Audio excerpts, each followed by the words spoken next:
நண்பர்களே, நாம் பொதுவாக நீங்கள் எல்லாமே நிலவை பார்த்துருப்பீங்க. நிலா என்பது எப்பொழுதுமே ஒன்று போலவே இருக்கிற ஒன்று அல்ல. நிலா என்பது முக்கியமே அல்ல. நிலாவை பார்க்கிற உங்கள் கண்கள் தான் முக்கியமானவை. எந்த கண்கள் நிலவை பார்க்கிறதோ அந்த கண்கள் தான் நிலா எப்படி இருக்கிறது என்பதை முடிவு செய்கிறது. எல்லா மனிதர்களுக்கும் ஒரே நிலவு கிடையாது. 1 கோடி பேர் ஒரு நிலாவை பார்த்தால் அங்கு 1 கோடி வேறு வேறு நிலவுகள் இருக்கின்றன. தேவதச்சன் ஒரு கவிதையிலே சொல்கிறார், நான் பார்த்த பௌர்ணமிகள் 4 என்று. எனக்கு ஞாபகம் உள்ள பௌர்ணமிகள் 4. அதாவது நீங்க ஒரு விஷயங்கள்லாம் கவனிச்சு பாருங்க. நம்ம என்னென்னவோ ஆடைகள் உடுத்துவோம். ஆனா ஏதாவது ஒரு ஆடை நம்ம வாழ்க்கையில மிக மிக துக்கமான ஒரு தருணத்தையோ மிக மிக சந்தோஷமான ஒரு தருணத்தையோ நமக்கு அது நினைவூட்டிடும். நம்ம அந்த ஆடையை எடுத்து உடுத்துகிற போதெல்லாம் அந்த நினைவு நமக்கு வரும். அந்த நினைவோடு நாம் பயணம் செய்ய ஆரம்பிப்போம். நம்ம கிட்ட இருக்க எத்தனையோ ஆடைகள்ல ஒரு ஆடை மட்டும் எப்படி தனித்துவம் பெறுகிறது என்று சொன்னால் அந்த ஆடையினால் அல்ல, அந்த ஆடையின் மீது படுகிற நம்முடைய நினைவுகளினால், அந்த சந்தர்ப்பத்தினால். அந்த துணி என்பது அது வெறும் துணியாக அல்லாமல், அது வெறும் ஆடையாக இல்லாமல் நம்முடைய ஒரு சருமம் போல மாறிவிடுகிறது. நம்முடைய ஒரு தோலை போல அது மாறிவிடுகிறது. அது ஞாபகங்களினால் நிரப்பப்பட்டு விடுகிறது. இப்படி ஒவ்வொரு பொருளுக்கும் நம்முடைய நினைவுகள் தான் உயிர் கொடுக்கின்றன. அந்த நினைவுகளுக்கான சொற்களை கவிதைகள் கொடுக்கின்றன. தேவதச்சன் இந்த கவிதையிலே சொல்கிறார், எனக்கு ஞாபகம் உள்ள பௌர்ணமிகள் 4. 1, எதிர் வீட்டு அம்மாளின் துஷ்டிக்கு சுடுகாடு சென்று திரும்புகையில் பார்த்தது. அடுத்தது, நள்ளிரவில் பஸ் கிடைக்காமல் லாரி டாப்பில் பிரயாணம் செய்கையில் பிரகாசித்தது. நிலா, எத்தனையோ நிலா பார்க்கிறோம், பஸ் கிடைக்காம ஒரு லாரியோட டாப்ல பார்த்துக்கிட்டே வந்த நிலா ஞாபகம் வருது. 5 நட்சத்திர ஹோட்டல் வாசலில் அரசு அதிகாரி ஒருவரை காண காத்திருக்கையில் கண்டது. 2 இடுக்கு மாடி குடித்தனத்தில் மின்வெட்டு இருள் வேளையில் ஜன்னல் வெளியே வந்து விழுந்தது.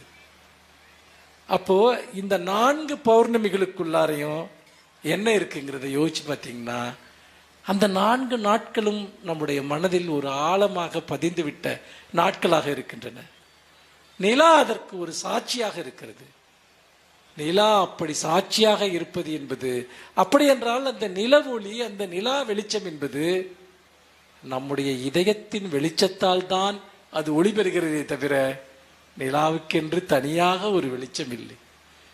உங்கள் இதயத்தில் அனுபவத்தின் வெளிச்சம் இருந்தால் அந்த நிலாவுக்கு ஒரு அர்த்தம் இருக்கும். நீங்கள் வெறும் கண்களால் அந்த நிலாவை பார்த்தால் அது ஒரு சின்ன ஒளி வட்டம், அவ்வளவுதான். அதற்கு மேல் அதற்கு எந்த பொருளும் கிடையாது. ஆனால் சில சமயத்தில் நாம் மகிழ்ச்சியாக இருக்கும்போது அல்லது ஆழ்ந்த துக்கத்தில் இருக்கும்போது, தனிமையாக இருக்கும்போது, மிகவும் விசித்திரமான ஏதாவது ஒரு சூழ்நிலையில் இருக்கும்போது பார்க்கிற நிலவுகள் நம்மோடு எப்போதும் தங்கி விடுகின்றன, நம்முடைய ஆடைகளைப் போல. இது எல்லாமே இந்த அனுபவங்களை தொகுத்து நமக்கு சொல்வதுதான் இலக்கியத்தினுடைய பணி. நீங்கள் வாசிக்கிற ஒவ்வொன்றுமே உங்களுக்கு எதை கொடுக்கிறது என்று நீங்கள் பார்த்தீர்கள் என்று சொன்னால், அது முழுக்க முழுக்க உங்களுக்கு தருவது உங்களுடைய நினைவுகளை உங்களுக்கே திரும்ப தருவது. நான் உங்களுக்கு தரக்கூடிய ஒரு எழுத்தாளனாக, ஒரு கவிஞனாக நான் உங்களுக்கு தரக்கூடிய, நான் மட்டுமல்ல, ஒவ்வொரு சிறந்த எழுத்தாளனுமே உங்களுக்கு தரக்கூடிய மிகப்பெரிய பரிசு என்ன தெரியுமா? இந்த உலகத்துல யார் வேணாலும் என்ன பரிசை வேணுமானாலும் கொடுக்கலாம். ஒருத்தர் சொல்லலாம், என் இதயத்தையே நான் உனக்கு கொடுக்குறேன்னு சொல்லலாம். இன்னொருத்தருடைய இதயத்தை வச்சு மெயின்டைன் பண்றது ரொம்ப கஷ்டம். சொல்லலாம், உன் இதயத்தை கொடுக்குறேன், என் அன்பை கொடுக்குறேன், என் காதலை கொடுக்குறேன், எதை வேணாலும் கொடுக்குறேன்னு சொல்லலாம். கொடுக்க முடிகிறதா இல்லையா என்பதெல்லாம் வேறு விஷயம். ஆனால் ஒரு எழுத்தாளன் அல்லது ஒரு சிறந்த கவிதை அல்லது ஒரு சிறந்த சிறுகதை, ஒரு சிறந்த நாவல் ஏதோ ஒரு தருணத்தில் உங்களுக்கு ஒரு சிறந்த பரிசை கொடுக்கிறது. என்ன பரிசு என்றால், அது உங்களையே உங்களுக்கு திரும்ப கொடுக்கிறது. ஏன் அப்படி என்றால், நீங்கள் என்பது உங்களிடம் இல்லையா? உங்களோடு தானே நீங்கள் இருக்கிறீர்கள் என்று நீங்கள் நம்பிக்கொண்டிருக்கிறீர்கள். இல்லை நண்பர்களே, நீங்கள் உங்களோடு இல்லை. நீங்கள் உங்களுடைய ஆசைகளை உங்களுக்குள் புதைத்து விட்டீர்கள், உங்கள் கனவுகளை உங்களுக்குள் புதைத்து விட்டீர்கள், உங்களுடைய விருப்பங்களை உங்களுக்குள் புதைத்து விட்டீர்கள். நீங்கள் எதையெல்லாம் விரும்பினீர்களோ அதையெல்லாம் நீங்கள் புதைத்து விட்டுத்தான் நீங்கள் ஒரு வாழ்க்கையை வாழ்ந்து கொண்டிருக்கிறீர்கள். நீங்கள் எல்லோரும் உங்கள் இதயத்தில் கை வைத்து சொல்லுங்கள். புதுமை பித்தன் கேட்பார், வாழ்வதாக சொல்கிறோம், உண்மையில் வாழ்கிறோமா என்று. உண்மையில் நாம் விரும்பிய வாழ்க்கையைத்தான் நாம் வாழ்கிறோமா? அப்படி இருக்கிற போது நம்முடைய சொந்த இதயம் என்ன என்பதே நிறைய பேருக்கு எப்போதோ மறந்து போய்விட்டது. யாருக்காகவோ வாழ்கிறோம், யாருக்காகவோ கடமைகளை செய்கிறோம். நமக்கு கிடைக்கக்கூடிய சிறு சிறு பொருள் சார்ந்த ஆதாயங்களுக்காக நம்முடைய இதயத்தை, அனுபவத்தை, எல்லாவற்றையும் நாம் கைவிடுகிறோம். சில சமயம் நினைத்து பார்த்தால் நமக்கு கண்ணீர் வந்துவிடும். அந்த அளவிற்கு நாம் நம்முடைய வாழ்க்கையை உதறிவிட்டுத்தான் நாம் வாழ்ந்து கொண்டிருக்கிறோம். அப்படிப்பட்ட நிலையில் ஒரு கவிதை, உதாரணமாக நான் எப்படி உங்களையே உங்களுக்கு ஒரு கவிதை திரும்பி கொடுக்கிறது என்பதற்கு தேவதச்சனுடைய ஒரு சின்ன கவிதையை உங்களுக்கு சொல்கிறேன். நீங்கள் யார் வீட்டிற்காவது விருந்தாளியாக போயிருப்பீர்கள். இந்த உலகத்தில் ரொம்ப கஷ்டமான வேலை யார் வீட்டிலையாவது போய் விருந்தாளியா இருக்கிறது தான்.